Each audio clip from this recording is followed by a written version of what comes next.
Bismillahirrahmanirrahim. Assalamualaikum warahmatullahi wabarakatuh.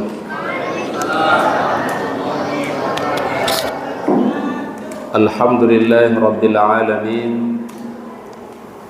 Arsala rasulahu bil huda wa dinil haqq lidhhirahu ala dini kullihi wa kafa billahi shahidan. Asyhadu an la ilaha illallah wahdahu la syarika lah wa asyhadu anna Muhammadan abduhu wa rasuluhu la nabiyya wa la rasula ba'dah. Allahumma fassalli wa sallim wa barik ala hadzal nabiyyil karim sayyidina wa nabiyyina wa habibina Muhammadin wa ala alihi wa ashabihi wa man tabi'ahu bi ihsanin ila yaumiddin, amma ba'du. Subhanaka la ilma lana illa ma 'allamtana innaka antal alimul hakim. Raditu billahi rabban wa bil islami dinan wa bi Muhammadin sallallahu alaihi wasallam nabiyyan wa rasulah. Allahumma anta rabbi la ilaha illa anta khalaqtani wa ana abduka wa ana ala ahdika wa wa'dika mastata'tu. A'udzu bika min syarri ma sana'tu, abu'u laka bi ni'matika alayya wa abu'u bi dhanbi faghfir li fa innahu la yaghfiru dzunuba illa anta. Yang sama-sama kita muliakan dan hormati pembina Yayasan Al-Muhajirin, yang mudah-mudahan senantiasa dilimpahkan kesehatan, keberkahan, kemuliaan oleh Allah Ta'ala. Yang kita muliakan dan hormati Ketua DKM Masjid Al-Muhajirin dan segenap jajarannya. Mudah-mudahan Allah Ta'ala muliakan, berikan kesehatan, panjang umur dan keberkahan. Yang kami muliakan dan hormati Ketua RW atau yang mewakili dan juga segenap jajarannya. Mudah-mudahan Allah Ta'ala limpahkan kesehatan, keberkahan dan kemuliaan oleh Allah Ta'ala. Yang kami muliakan dan hormati segenap pengurus RT 1 sampai RT 11, yang mudah-mudahan senantiasa dilimpahkan sehat barokah Allah Ta'ala. Dan juga pengurus Majelis Ta'lim Ummahat Al-Muhajirin, dan juga seluruh jamaah yang kami tidak bisa sebut satu persatu namanya tanpa mengurangi rasa ta'zim dan hormat kami. Mudah-mudahan kita semua diberikan keberkahan oleh Allah Subhanahu wa Ta'ala. Alhamdulillahirabbil alamin. Tidak ada kalimat yang paling terbaik kecuali kita memuji, bersyukur kepada Allah Subhanahu wa Ta'ala atas segala karunia rahmat yang diberikan kepada kita semua. Setiap langkah kehidupan kita tidak lepas dari kasih sayang Allah Ta'ala. Berkumpul kita pada malam hari ini, duduk kita di taman surga yang mulia ini karena rahmat dan ridha Allah. Mudah-mudahan langkah kita dari rumah menuju masjid, kita laksanakan salat isya berjamaah, kita duduk di majelis ilmu. Mudah-mudahan kita mendapatkan doa-doa yang terbaik dari Allah Subhanahu wa Ta'ala. Tibta wa taba mamsyaka wa tabawwa'ta minal jannati manzila. Langkahmu penuh dengan kebaikan dan Allah Ta'ala siapkan tempat yang terbaik di sisi Allah Subhanahu wa Ta'ala. Salawat dan salam mari kita sampaikan kepada uswah hasanah kita, teladan kita yang mulia, baginda Nabi Muhammad sallallahu alaihi wasallam. Mudah-mudahan salawat dan salam kita untuk beliau kelak pada yaumul akhir kita mendapatkan syafaatul uzma. Allahumma salli wa sallim ala sayyidina Muhammad. Hadirin ayah bunda yang dirahmati oleh Allah Subhanahu wa Ta'ala, tema kajian pada malam hari ini tadabbur alam menyuburkan iman. Di dalam konsep Al-Quran atau konsep hadis Rasulullah sallallahu alaihi wasallam, satu metode yang diajarkan oleh Al-Quran untuk kita bisa mendekatkan diri kepada Allah, metode yang disebut dengan tafakkur dan tadabbur. Tafakkur dan tadabbur.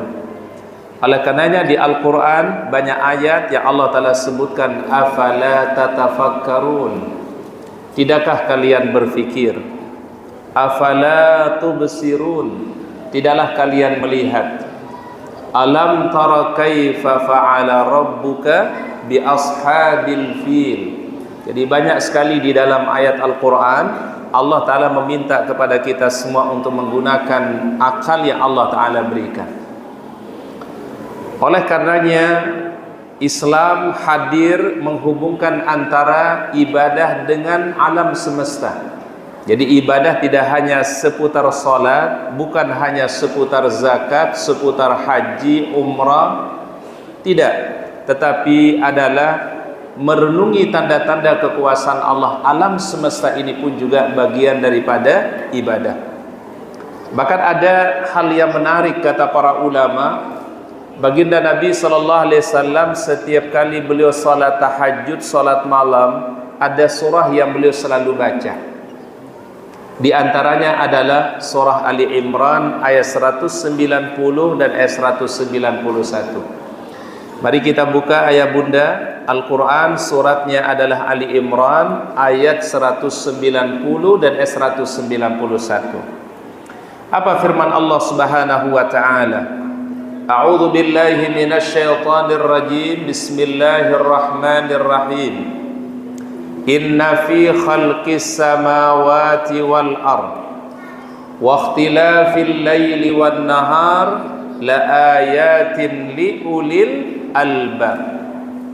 Ayatnya diawali dengan kalimat inna. Kalau di dalam bahasa Arab inna itu artinya litaukid, untuk menguatkan, untuk mengokohkan. Inna fi khalqis samawati wal ard, sesungguhnya pada penciptaan langit dan bumi. Waqtilafil laili wan nahar, Allah Ta'ala silih pergantikan antara waktu malam dan waktu siang. Allah Ta'ala jadikan itu semua la ayatin, sebagai tanda-tanda kekuasaan Allah, li ulil albab, bagi orang-orang yang diberikan akal pikiran oleh Allah. Berarti ayat itu ada dua, ayah bunda. Ada ayat namanya Qur'aniyah, ayat yang kita baca, ayat yang ada suaranya. Tetapi ada ayat namanya ayatun kauniyah, ayat-ayat alam semesta. Semua kejadian yang ada di alam kehidupan kita ini semuanya dijadikan sebagai tanda kekuasaan Allah. Ayatun min ayatillah, ayat-ayat Allah.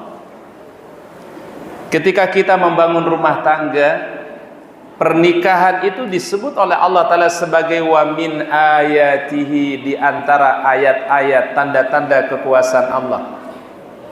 Allah Ta'ala jadikan perbedaan warna kulit. Ada yang warna kulitnya putih, ada yang warna kulitnya hitam, ada yang warna kulitnya sawo matang. Itu semua adalah wa min ayatihi, tanda-tanda kekuasaan Allah. Allah Ta'ala juga jadikan ada perbedaan bahasa, perbedaan intonasi, perbedaan vokal. Bahkan lisan kita semua sama, tetapi bahasa yang keluar kok berbeda. Alam naj'al lahu ainain wa lisanan wa syafatain.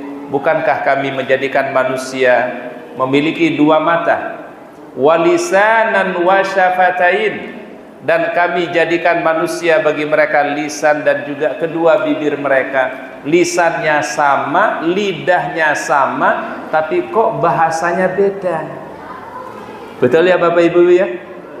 Yang dari Sulawesi, bahasa yang keluar bahasa Sulawesi. Yang dari Jawa, yang keluar bahasa Jawa. Yang dari NTB, yang keluar bahasa NTB. Yang dari Sumatera, keluar bahasanya bahasa Sumatera. Padahal lisannya sama, lidahnya sama, tapi ucapannya berbeda-beda di antara manusia. Ini termasuk min ayatillah, tanda-tanda kuasa Allah. Allah Ta'ala jadikan juga ada perbedaan-perbedaan di antara kita. Ada mungkin ya sesuatu yang kita pahami berbeda dengan saudara kita. Itu adalah tanda-tanda kebesaran dan kekuasaan Allah. Makanya di dalam Ahlus Sunnah wal Jamaah mengenal fikih 4 mazhab. Ada mazhab Abu Hanifah, Imam Hanafi. ada mazhab Imam Maliki, ada mazhab Imam Asy-Syafi'i, ada mazhab Imam Al-Hambali. Tetapi semua rujukannya sama, Al-Quran dan hadis. Walaupun terjadi perbedaan, tetapi perbedaan bukan menjadi sebab perpecahan. Perbedaan dijadikan sebagai tanda-tanda kekuasaan Allah. Jadi semua yang ada di alam kehidupan tanda kekuasaan Allah. Inna fi khalqis samawati wa ikhtilafil laili wan nahar la ayatin liulil albab. Kemudian Allah Ta'ala sebutkan di ayat berikutnya, siapa ulul albab itu ayah bunda? Ada 3 firman Allah Ta'ala. Pertama adalah alladzina yadhkuruna Allaha qiyaman wa qu'udan wa ala junubihim. Orang-orang yang selalu berzikir kepada Allah, baik ketika mereka sedang duduk, ketika mereka berjalan, ketika mereka berdiri, ataupun ketika mereka berbaring. Ahlu zikir itu ternyata disebut dengan ulul albab. Sembari kita duduk, ayah bunda, kita membaca zikir kepada Allah, hati kita tidak lepas dari kalimat asmaul husna. Kita ucapkan subhanallah walhamdulillah wa la ilaha illallah wallahu akbar. Hati kita tidak lepas dari kalimat subhanallah wa bihamdihi subhanallahil azim. Hati kita tidak lepas dari kalimat tauhid, kalimat la ilaha illallah. Maka itu disebut dengan ulul albab. Orang-orang yang cerdas, orang-orang yang menggunakan akal pikirannya, firman Allah adalah orang-orang yang senantiasa menjadi bagian ahlul dzikri, selalu berzikir kepada Allah. Bahkan ada satu kisah para jamaah diceritakan oleh baginda Nabi SAW. Dan ini ternyata ketika kita berzikir para jamaah, alam semesta ini, bumi ini merasa tenang, Pak. Kami ulangi sekali lagi, setiap hamba-hamba Allah Ta'ala di atas muka bumi ini, mereka salat, mereka ibadah, mereka berzikir kepada Allah, ini bumi menjadi tenang. Bumi ini menjadi bahagia dengan zikirnya orang-orang yang saleh. Diceritakan dalam riwayat yang sahih, satu ketika baginda Rasulullah SAW berjalan dengan para sahabat. Beliau berjalan dari kota Mekah menuju sebuah wilayah, sampailah di satu tempat namanya Jumdan. Ya, satu tempat disebut dengan apa? Jumdan. Jumdan ini satu wilayah antara kota Mekah dan kota Madinah. Kemudian beliau bersabda, baginda Rasulullah SAW bersabda, hadza Jumdanun. Ini wilayah pegunungan disebut dengan Jumdan. Sabaqal mufarridun. Berbahagialah orang-orang yang termasuk mufarridun. Di kalimat mufarridun oleh para sahabat masih bingung, Pak, apa mana mufarridun? Allah Ta'ala berikan pahala yang besar, pahala yang banyak bagi mufarridun. Qalu, para sahabat bertanya, famal mufarridun ya Rasulullah? Siapa yang disebut dengan mufarridun? Orang-orang yang mendapatkan kemuliaan, orang-orang yang diberikan pahala yang besar oleh Allah Ta'ala. Siapa mufarridun itu wahai Rasulullah? Maka beliau menjawab, adz-dzakirunallaha katsiran waz-zakirat. Laki-laki yang berzikir dan juga wanita-wanita yang berzikir kepada Allah Subhanahu wa Ta'ala. Kenapa baginda Rasul menyebutkan ketika berada di wilayah Jumdan itu? Kata para ulama, ketika berada di satu tempat, ternyata tempat itu nanti menjadi saksi yang terbaik di hadapan Allah, dan tempat itu merasa bahagia dengan zikirnya orang-orang yang beriman. Sehingga ada anjuran Bapak Ibu, kalau kita sholat, misalnya kita sudah selesai sholat fardu, lalu kita ingin sholat sunnah, tolong jangan sholatnya di tempat yang sama, ya. Tapi geser sedikit, boleh ke depan, boleh ke kanan, atau mungkin kita pindah ke posisi yang lain. Untuk apa tujuannya? Supaya memperbanyak persaksian yang terbaik nanti di hadapan Allah Ta'ala. Tempat kita bersujud ini juga nanti akan jadi saksi di hadapan Allah. Ini alam semesta ini gak hampa sebenarnya, Pak. Alam semesta ini juga hidup. Apa yang ada di sekeliling kita ini hidup, ya. Bukankah orang yang thalabul ilmi, kata baginda Rasulullah SAW, wastaghfara lahu kullu syai'in, segala sesuatu akan meminta ampunan bagi orang yang duduk di majelis ilmu, an-namla fi juhriha, sampai seekor semut di dalam lubangnya itu memintakan ampunan bagi orang duduk di majelis ilmu. Hatta al-huta fil ma, sampai ikan yang ada di dasar laut mendoakan dan meminta ampunan bagi orang-orang yang senantiasa duduk di dalam majelis ilmu. Artinya apa yang ada di sekeliling kita ini adalah ada hubungannya dengan kehidupan orang-orang yang beriman. Ini Masya Allah salah satu dalil yang menunjukkan bahwasannya segala sesuatu dalam kehidupan ini adalah mendapatkan kebaikan dari orang-orang yang soleh, orang-orang yang beriman. Mari kita ambil pembelajaran yang kedua, Bapak Ibu, ayah bunda yang dirahmati oleh Allah Subhanahu wa ta'ala. Nabi Ibrahim alaihissalam pernah mau dibakar. Betul Bapak Ibu? Nabi Ibrahim akan dibakar. Bayangkan api ini yang biasanya membakar orang, tetapi karena itu adalah orang saleh, hamba Allah Ta'ala yang dekat dengannya, maka api tidak. Bahkan Allah Ta'ala katakan, ya naru kuni bardan wasalaman ala Ibrahim. Wahai api, jadilah engkau dingin dan selamatkanlah atau keselamatan untuk Ibrahim alaihi salam. Api saja tidak mengenai orang-orang yang beriman, api saja tidak mengenai hamba Allah Ta'ala yang beriman, berarti api sebenarnya adalah mengetahui siapa nih orang-orang yang baik dan orang yang beriman. Banyak kejadian Bapak Ibu, mohon maaf, ketika terjadi bencana, Allah Ta'ala terkadang tunjukkan satu kehebatannya kepada kita semua. Apa kehebatan yang Allah Ta'ala perlihatkan, Pak?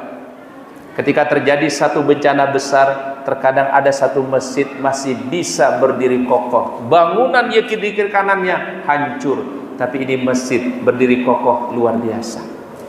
Berarti Allah Ta'ala inginkan sesuatu itu menjadi saksi di hadapan Allah Subhanahu wa ta'ala dan menjadi bukti kekuasaan Allah Ta'ala bagi orang-orang beriman. Bahkan terkadang ketika Allah Ta'ala tunjukkan satu bencana, musibah, Allah Ta'ala jadikan ada orang-orang yang diselamatkan oleh Allah. Penghafal Quran diselamatkan oleh Allah, orang-orang yang saleh yang dekat dengan Allah diselamatkan oleh Allah Ta'ala. Karena kenapa? Alam semesta ini pun orang-orang yang beriman dan orang-orang yang saleh. Ini tadi kisah Nabi Ibrahim alaihissalam. Bagaimana kisah Nabi Yunus alaihissalam ketika beliau ditelan oleh ikan dalam perut ikan yang penuh kegelapan? Apa kalimat yang beliau ucapkan? La ilaha illa anta subhanaka inni kuntu minaz zalimin. Kalimat inilah kemudian ikan itu mengeluarkan kembali Nabi Yunus alaihissalam dan diselamatkan Nabi Yunus alaihissalam. Berarti ikan pun juga adalah sadar betul ini adalah orang yang beriman yang dekat dengan Allah. La ilaha illa anta subhanaka inni kuntu minaz zalim. Satu riwayat ayah bunda, baginda Nabi SAW pernah naik ke satu gunung di kota Madinah namanya Gunung Uhud. Ya, gunung apa Bapak Ibu? Gunung Uhud. Mungkin kalau kita ziarah di kota Madinah waktu haji, waktu umroh, biasanya salah satu programnya itu ziarah kota Madinah. Salah satu adalah menyaksikan tempat dulu para sahabat yang gugur di perang Uhud. Di situ pegunungannya tinggi, panjang. Ini Gunung Uhud kurang lebih panjangnya sekitar 7 kilo. Satu ketika baginda Rasulullah SAW itu naik ke atas Gunung Uhud, tiba-tiba gunungnya jadi bergetar, goncang yang begitu dahsyat. Maka baginda Nabi SAW berdialog, diajak dialog itu gunung. Apa kata baginda Rasulullah SAW? Ya Uhud, wahai Uhud, alaika nabiyyun wasiddiqun wasyahidan. Di atasmu ini ada seorang nabi, yaitu Rasulullah SAW. Di atasmu ini ada sahabat Abu Bakar. Di atasmu ini 2 orang yang akan syahid, kata Nabi SAW, Umar dan Utsman radhiyallahu anhuma. Begitu mendengar ucapan Nabi, itu gunung menjadi tenang dan diam. Berarti alam ini sebenarnya Pak, begitu bahagia ketika dia tahu di atasnya itu adalah orang-orang yang beriman, orang-orang yang saleh, orang-orang yang taat. Ini yang dihubungkan tadi oleh Allah Ta'ala, ulil albab alladzina yazkurunallaha qiyaman wa qu'udan wa ala junubihim. Maka ayah bunda, ketika kita berzikir, ketika rumah kita jadikan tempat ibadah, tempat kita salat, tempat kita bersujud kepada Allah, insya Allah rumah itu akan menjadi saksi yang terbaik nanti di hadapan Allah. Ini tanda yang pertama, ulul albab. Tanda yang kedua ulul albab itu adalah wa yatafakkaruna fi khalqis samawati wal ard. Orang yang selalu merenung tanda-tanda kebesaran Allah, merenungkan apa yang menjadi kekuasaan Allah Subhanahu wa taala.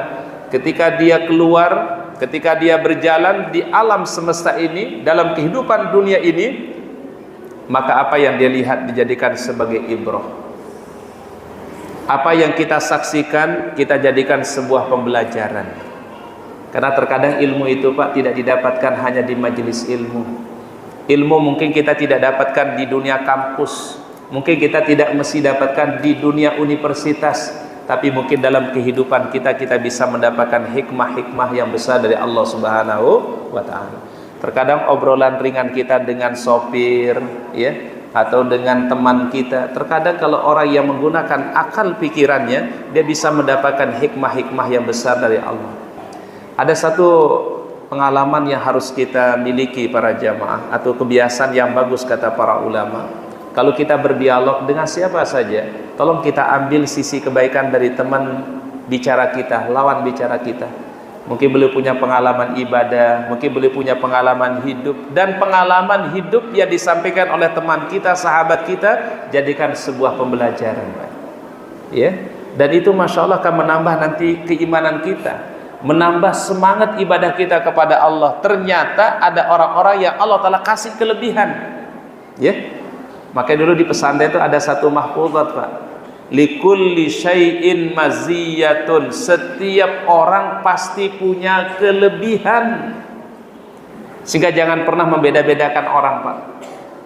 Ada orang yang mohon maaf kelihatannya mungkin biasa-biasa, secara pendidikan mungkin biasa-biasa, orang mungkin melihatnya sepertinya biasa-biasa, tapi ketika kita ajak dialog, komunikasi, ternyata ada ilmu yang kita dapatkan, ada ibrah yang kita bisa ambil. Itu masya Allah, Pak.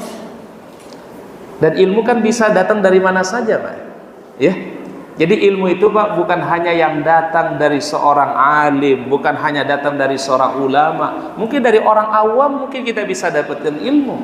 Mungkin dari dialog kita dengan teman kita, mengambil pengalaman dari orang lain, itu bisa jadi ilmu yang begitu bermanfaat, Pak. Oleh karena ada satu hadis dari baginda Rasulullah sallallahu alaihi wasallam, al-hikmatu dhalatul mu'min, aina wajadaha fahuwa ahaqqu biha. Ilmu itu seperti barang hilang dari orang beriman, dimanapun dia dapatkan, ambil ilmu itu selama adalah ilmu yang baik. Jangan membeda-bedakan, Bapak Ibu, ya. Bahkan terkadang kita bisa dapat ilmu dari cucu kita, Pak. Betul Bapak Ibu, ya.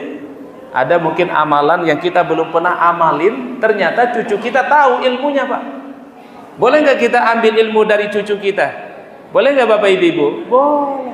Jangan dilihat, wah ini anak masih apa namanya? Kalau bahasa orang tua dulu ingusan. Ya.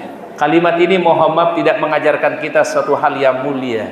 Justru ilmu dari mana saja sumbernya, selama itu baik, maka boleh diambil sebagai sebuah kemuliaan dan kebaikan. Mari kita ambil satu kisah Bapak Ibu, pembelajaran. Dulu sahabat yang mulia Abu Hurairah pernah diminta untuk menjaga zakat fitrah di zamannya Nabi, Pak. Jadi ada gudang dulu di kota Madinah. Gudang ini tempat penyimpanan zakat fitrah yang dikumpulkan dari kaum muslimin.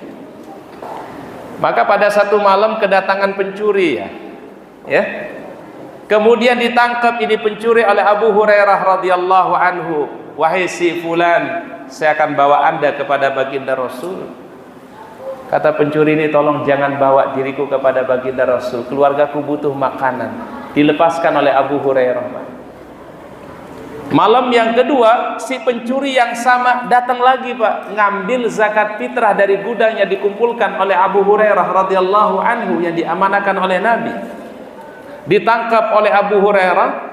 Abu Hurairah mengatakan, saya bawa Anda kepada baginda Rasul. Orang ini mengatakan, tolong jangan bawa saya kepada baginda Rasul, keluarga saya butuh makanan. Akhirnya Abu Hurairah melepaskan ini orang. Malam yang ketiga datang lagi nih pencuri, Pak. Ditangkap oleh Abu Hurairah. Kata Abu Hurairah, ini sudah ketiga kali. Kalau udah 3 kali tidak ada apa, Pak? Tidak ada maaf lagi. Saya pasti bawa Anda kepada baginda Rasulullah sallallahu alaihi wasallam. Kata orang ini, khallini, tolong lepaskan aku, tolong lepaskan aku.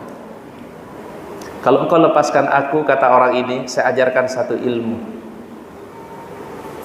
Ini Abu Hurairah karena orang yang semangat mencari ilmu, semangat thalabul ilmi, Pak. Dia berkata, apa ilmu yang kau akan ajarkan? Apabila engkau membaca ayat kursi, maka engkau akan dijaga oleh Allah Subhanahu wa ta'ala. Dirimu, keluargamu, dan hartamu akan dijaga oleh Allah. Kata Abu Hurairah, ini ilmu baru nih, Pak. Ya, belum didengar dari baginda Rasulullah sallallahu alaihi wasallam. Ini ilmu baru.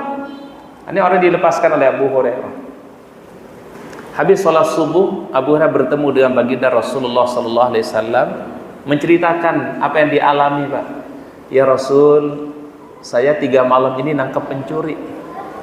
Ya, setiap kali aku tangkap dan aku bawa kepada Anda, wahai baginda Rasul, ini orang gak mau ketemu sama Anda.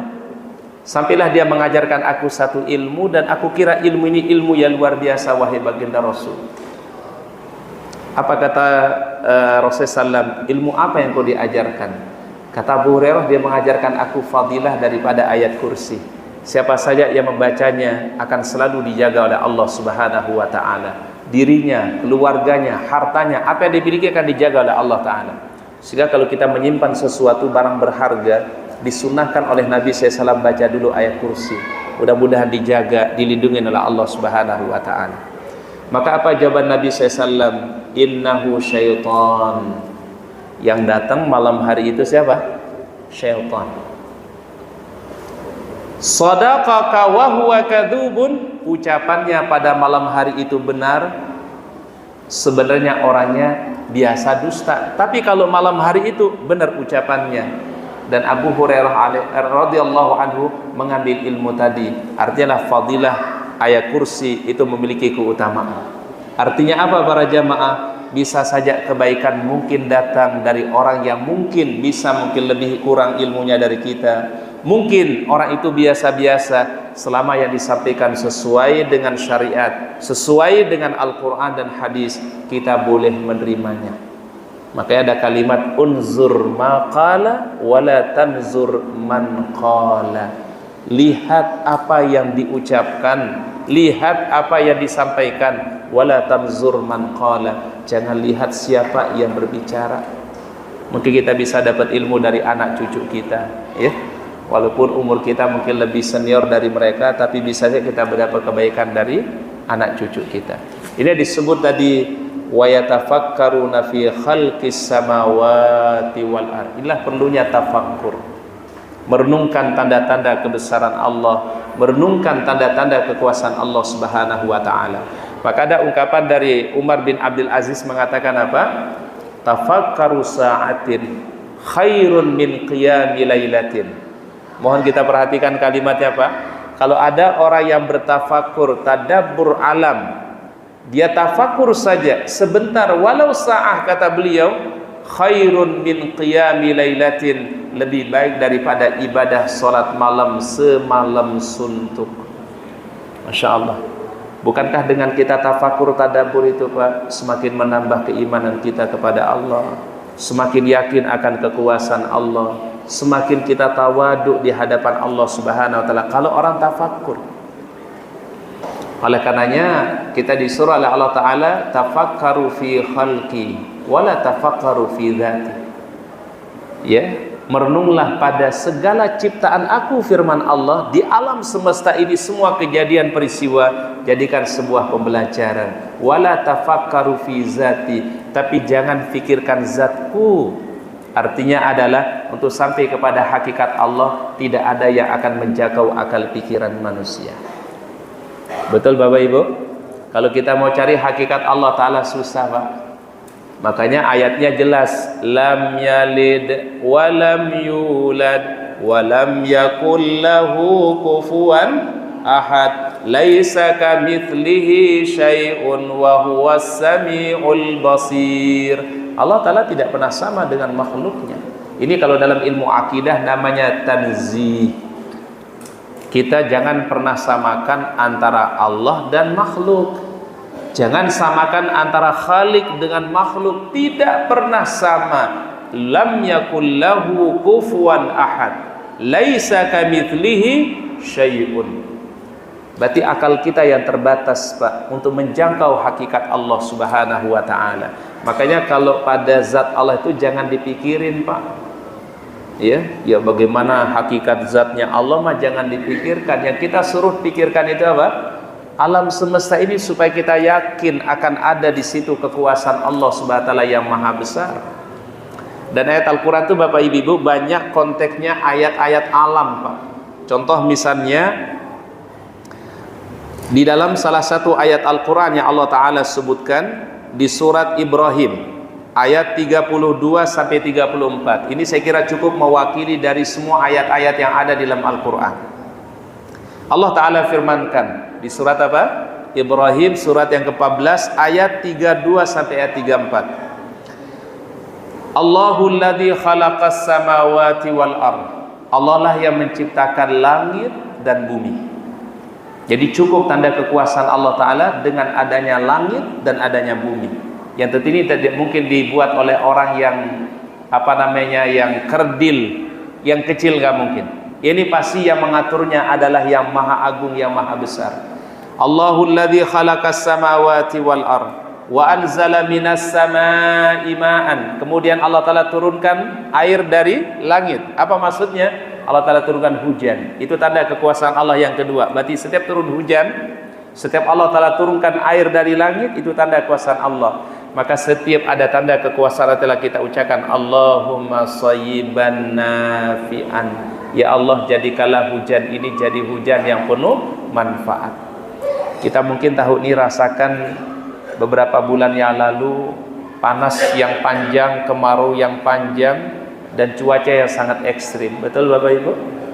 Sehingga mungkin tahun ini di mana-mana diadakan sholat istisqa. Ya mungkin tahun-tahun sebelumnya mungkin kita belum pernah melaksanakannya, Pak. Dan disitulah Masya Allah baru kita merasakan nikmatnya yang namanya hujan. Nikmatnya diberikan hujan adalah di saat kita mengalami kekeringan. Maka ada kaidah kata para ulama, nikmat akan terasa berarti kalau udah nggak ada, Pak. Kapan nikmat hujan itu akan terasa? Kalau dalam keadaan kita kering, kekeringan, kemarau panjang, baru terasa nikmat hujan itu luar biasa. Kapan nikmat orang tua itu menjadi istimewa? Ketika orang tua sudah nggak ada, baru terasa nikmat itu istimewa. Tapi kalau hujan terus, ya mungkin rasanya biasa-biasa aja nikmat. Betul ya? Maka inilah pentingnya la in syakartum la azidannakum. Mungkin sebelum-belumnya kita kurang bersyukur sama Allah. Maka Allah Ta'ala kasih kita ujian kemarin, panasnya luar biasa. Dan ini terjadi, panas ini ternyata global, Pak, bukan hanya di Indonesia. Bahkan sungai Amazon saja yang dikenal sebagai sungai terbesar di dunia itu sempat mengalami penyusutan jumlah debit airnya, Pak. Ini salah satu mungkin pembelajaran untuk kita semua, ya bersyukur kepada Allah Ta'ala dalam semua keadaan kita, ya. Maka kalau turun hujan jangan lagi kita mengeluh, jangan lagi kita menyalahkan keadaan. Ya mudah-mudahan doa kita tadi Allahumma shayyiban nafi'an, ya Allah mudah-mudahan hujan ini penuh manfaat dan barokah. Maka ketika turun hujan, karena turun rahmat, doa ijabah oleh Allah. Betul ya? Salah satu waktu yang terbaik untuk berdoa kapan? Waktu turun hujan. Wa anzala minas samaa'i ma'an, dan kami turunkan air itu dari langit. Fa akhraja bihi minas thamarat, maka keluarlah dari bumi itu berbagai macam buah-buahan, sayur, tanaman, Pak. Coba kalau nggak ada hujan, kering, itu mohon maaf mungkin tidak akan tumbuh. Ya namanya buah-buahan nggak keluar, sayur-sayuran mungkin nggak keluar.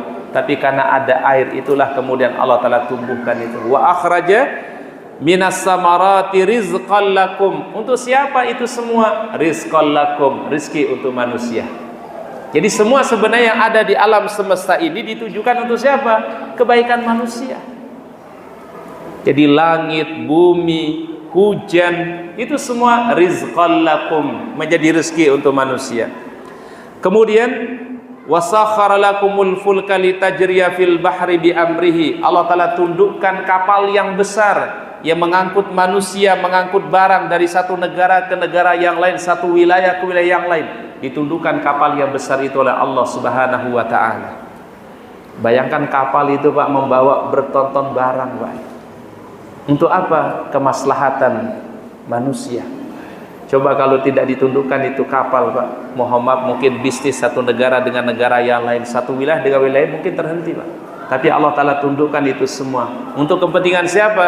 Kepentingan umat manusia. Wasakhara lakumul fulka litajriya fil bahri bi amrihi. Bahkan kapal itu dengan tenang dia berlabuh atau berlayar di tengah lautan.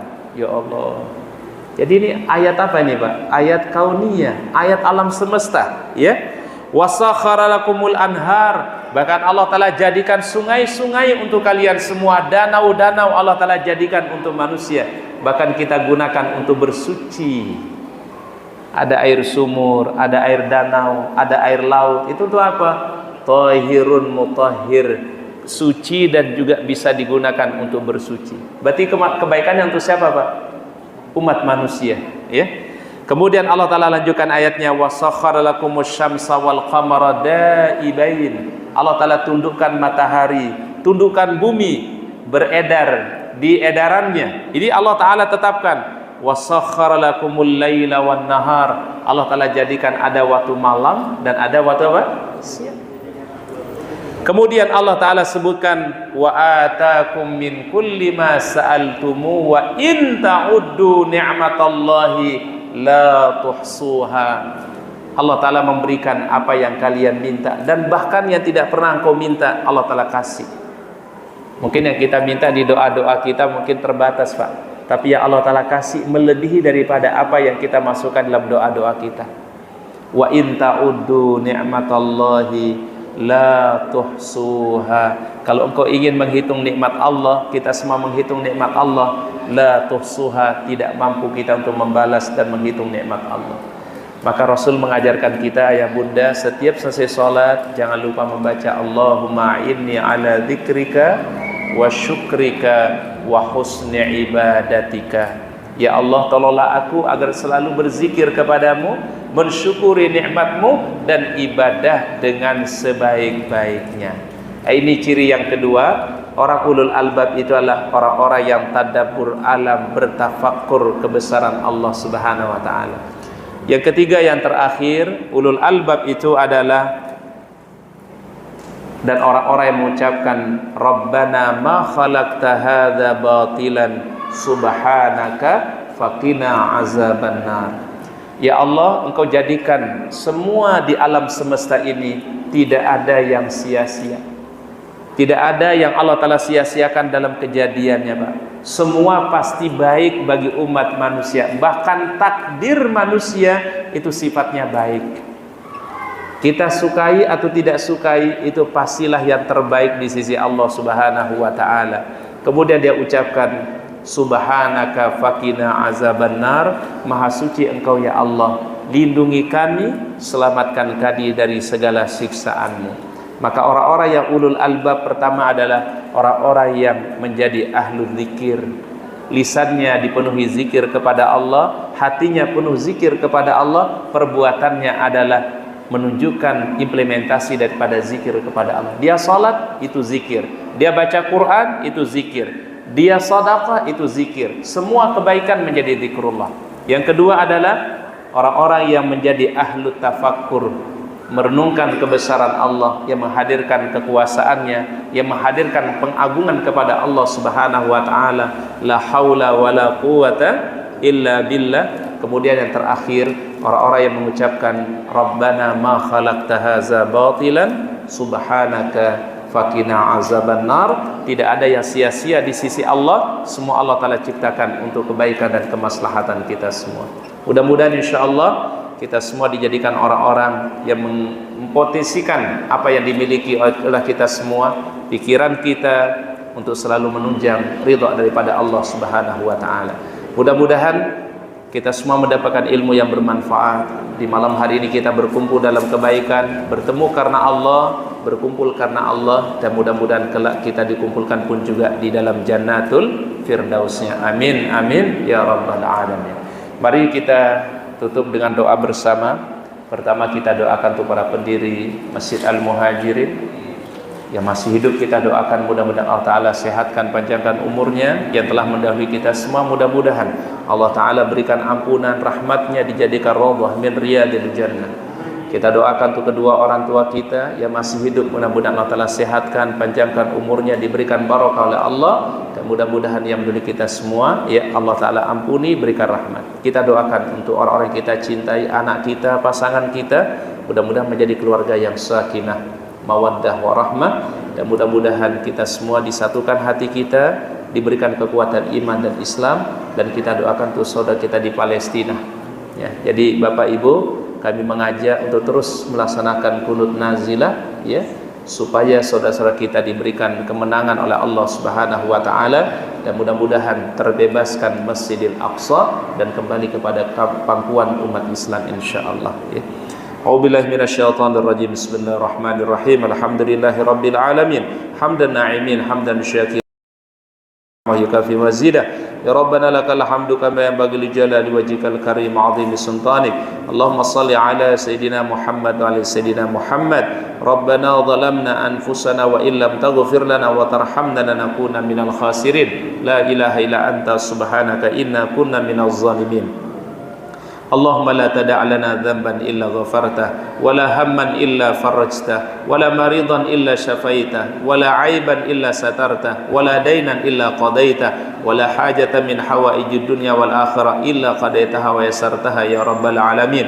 Allahumma jal jam'ana hadha jam'an marhuman, waj'al tafarruqana ba'da hadha tafarruqan mubarakan ma'suma. Rabbana atina fid dunya hasanah wa qina adzaban nar.